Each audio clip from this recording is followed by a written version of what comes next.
అదే RTV app వార్తల్ని క్షణాల్లో చదివే అవకాశం ఉంటుంది. ఒక న్యూస్ పేపర్, ఒక టెలివిజన్ ఛానల్ మీ చేతుల్లో ఎప్పుడూ ఉంటాయి. పార్టీలో చేరుండా ఇతటువంటి దరిద్రునికి ఒక మంచి పార్టీ సిద్ధాంతం అవసరము, ఎవరికైనా అవసరం.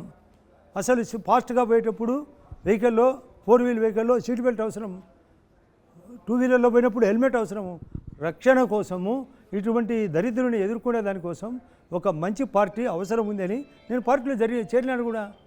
పరిస్థితుల ప్రభావం అతను రఘురామకృష్ణరాజు వైఎస్ఆర్ పార్టీని తీసుకొని పోయి ఇక్కడ కూర్చోబెట్టి అసలు హార్ట్ పేషెంట్ను, అప్పుడే బైపాస్ పేషెంట్ను కూడా గుద్ది చంపబోయినారు.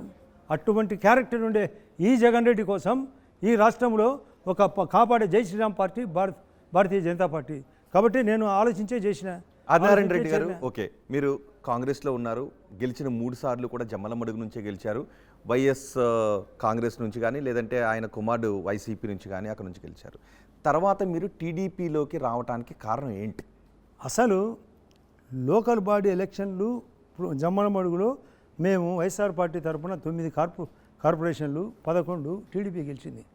ఒక అతను బయటకు వెళ్ళిపోయిన తర్వాత వాళ్ళు 10, మేము 11 అయినాం. కారణం నాకు ఒక ఓటు ఎమ్మెల్యేగా, అవినాష్ రెడ్డికి ఒక ఓటు, మేము 11 వాళ్ళు 10 అయినారని ఎలక్షన్లు దారుణం చేసినారు. పోలింగ్ దారుణం చేసినప్పుడు కనీసము జగన్ రెడ్డి మా మీద ఒకవైపు బాంబింగ్ జరిగింది, ఒకవైపు చెప్పులు విసిరినారు, మొత్తము రాళ్ళు విసిరితే అద్దాలు పగిలినాయి, అత్యంత ప్రమాదం ఏర్పడింది. ఒక్క ఫోన్ కాల్ కొట్టలే. అంటే ఏమంటాడు, ఏం జగన్ రెడ్డి నువ్వు పట్టించుకోలేదంటే లోకల్ బాడీ నాకేం సంబంధం అన్నాడు. అంటే నీకు లోకల్ బాడీ సంబంధం కాకుంటే మా ఎమ్మెల్యే నీకేం అవసరం అని అడిగినాను. అందుకే వచ్చేసారా? అసలు ఒకటి కాదు, అట్టే ఎర్రగుంటలో 8 మందిని టీడీపీ వాళ్ళు లాక్కొని పోతే ఒక్కసారి ఫోన్ చేయలే. ఒక్క లోకల్ బాడీ పట్టించుకోడు. ఒక్కడు ఉద్యమాలు చేయమంటాడు, ఉద్యమాలు చేస్తే కేసులు వస్తున్నాయి. ఏమంటే నువ్వు చేపియాల ఉద్యమాలు అంటాడు. అంటే నువ్వేమో కేసులు వచ్చినా పట్టించుకోవు, నువ్వు మాత్రం సీఎం కావాలా, నువ్వేమో ఇచ్చిన దొంగామిలని చెప్పాలా. ఎవరు పోయినా కూడా నేను సీఎం అయినాక, ఎవరు పోయినా ఏది ఆరోగ్యం బాగలేదు, నేమన్నా 1000, 2000 డాక్టర్ చెప్పంటే నేను సీఎం అయిన తర్వాత. ఓకే, మరి టీడీపీని ఎందుకు వదిలేశారు?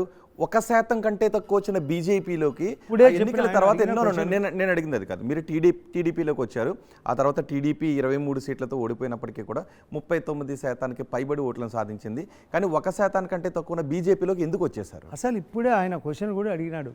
మీకు ఆ పరిస్థితి దారుణమైన క్యారెక్టర్ ఉన్నప్పుడు ఒక పరిరక్షకుడు అవసరం.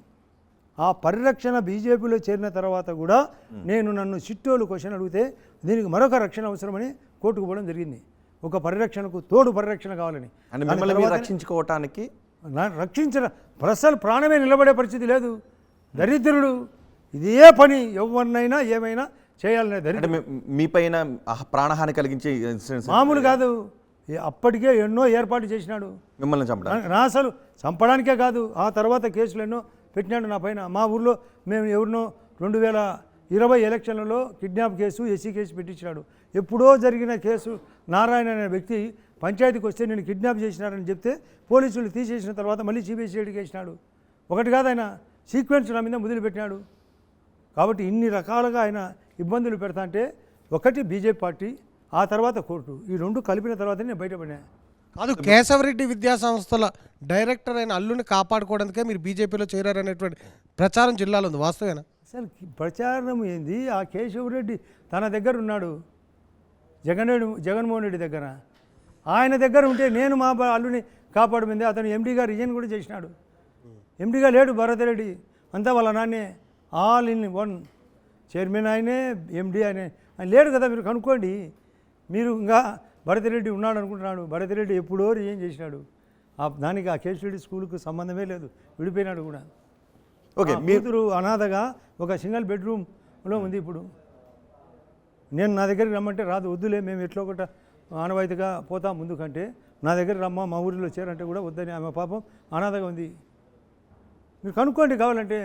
ఆయన లేడు ఇప్పుడు, ఎండీగా లేడు కంపెనీకి, కేశవరెడ్డి విద్యా సంస్థలకు. కాబట్టి అంటే తెలియదు చాలాది. ఒక్క సబ్జెక్టు జనరల్గా అంటారు కానీ డెప్త్ తెలిస్తే ఈ క్వశ్చన్ అరేంజ్ కాదు. కేశవరెడ్డి విద్యా సంస్థల అధినేత ఇప్పుడు ఏ పార్టీతో ఉన్నారు? ఆయన ప్రస్తుతం వైఎస్ఆర్తో వెలగబెడుతున్నాడు. ఎరా వైఎస్ఆర్, కేశవరెడ్డి వరకే, నాటు ఈయన లేడు, రాజకీయాల్లో లేడు, ప్లస్ ఆ సంస్థలో లేడు. కేశవరెడ్డి వరకే నాతో విభేదించినాడు, బాటంగా విభేదించినాడు. నా మీద స్టేట్మెంట్ కూడా ఇచ్చినాడు, మీరు చెక్ చేసుకోండి, సోషల్ మీడియాలో కూడా వచ్చింది. బాటంగా అది ఇదని నా మీదనే బ్లేమ్ చేసినాడు. కాబట్టి ఆయన తన సంస్థను కాపాడుకునేందుకు కెరాప్ పోయి వైఎస్ఆర్ అని చెప్పినాడు. మీరు చెక్ చేసుకోండి. ఓకే, నారాయణ రెడ్డి మీ సోదరుడు మీరు రామలక్ష్మణ్లా ఉంటారు. సో అందుకే వైసీపీ నుంచి ఒక్కసారి ఇద్దరు కలిసి టీడీపీలోకి వచ్చేసారు. కానీ మీరు బీజేపీలోకి వెళ్ళేటప్పుడు మీరు మాత్రమే వెళ్ళారు, మీ కుటుంబ సభ్యులు ఎందుకు రాలేదు? అసలు నాకు సమస్య, మా అన్న మీద లేదు ఆ కేసు, మా అన్నదమ్ముల మీద లేదు. కాబట్టి నాతో పాటు నాకు సమస్య, కాబట్టి నాతో పాటు ఎవరు వాళ్ళ అవసరం లేదు. సమస్య నాది, అందరికి ఎందుకు అది అవసరం? కాబట్టి నేను మాత్రమే ఒంటరిగా పోయినా. అయినా కూడా మీరు అనుకునే దానికి ప్రకారం మేము విడిపోలేదు. మీ కోరిక ఉండొచ్చు విడిపోతాదేమో అని, మేమంతా సమైక్యమే. మా ఇంటర్నల్ మీకు తెలియదు. మీ కానీ సమస్యల పరిష్కారం కోసం ఇప్పటికీ కూడా జమ్మల మడుగు నుంచి భూపేష్ పోటీ చేయాలని అనుకుంటున్నారు. మీ సోదరుని కుమారుడు పోటీ చేయాలని అనుకుంటున్నారు. సో మీరు అక్కడ నుంచి పోటీ చేయడం మీ సోదరుని కుటుంబ సభ్యులకి ఇష్టం లేదని చర్చ జరుగుతుంది, నిజమా? అసలు నేను నామినేషన్ వేసినప్పుడు తెలుస్తుంది. అతను నాకు సహకరిస్తాడు, నాతో పాటు నా నామినేషన్కి ఉంటాడనేది. మీరు జమ్మల మడుగు నుంచి నామినేషన్ వేస్తున్నారా, లేకపోతే నామినేషన్ జమ్మలో నుంచి చేస్తా, లేదా కడప ఎంపీకి అవసరమైతే మా వానికి వదిలిపెట్టి కడప కూడా నేను అప్పీల్ చేసిన. కడప ఎంపీ బీజేపీ తరఫున నాకు ఇస్తే, ఇప్పటికీ అది ఇంకా అనౌన్స్ కాలే, ఇది కడప ఎంపీ నాకు ఇస్తే మా వాళ్ళు కూడా ఒప్పుకున్నారు. కడప ఎంపీ నువ్వు తెచ్చుకోగలిగితే టీడీపీ నుండి నువ్వు కడప, మేము కూడా బీజేపీ తరఫున రికమెండ్ చేస్తాము. జమ్మలమడుగు భూపేష్ రెడ్డికి వదిలేదానికి నేను రెడీ అయినాను. మా 6 మెన్ కమిటీ కూడా బీజేపీ తరఫున రెడీ అన్నారు. వాళ్ళు ప్రపోజల్ పెడితే అది కూడా జరుగుతుంది కూడా. సో మీరు కడప నుంచి బీజేపీ నుంచి పోటీ చేయడానికి ప్రపోజల్ పెట్టినారు. ఎందుకు? మా తమ్ముని కొడుకు. మరిన్ని వీడియోస్ కోసం ఛానల్ ని సబ్స్క్రైబ్ చేయండి, లేటెస్ట్ అప్డేట్స్ కోసం వాట్సాప్ ఛానల్ ని ఫాలో చేయండి, అండ్ లింక్ డిస్క్రిప్షన్ లో ఉంది.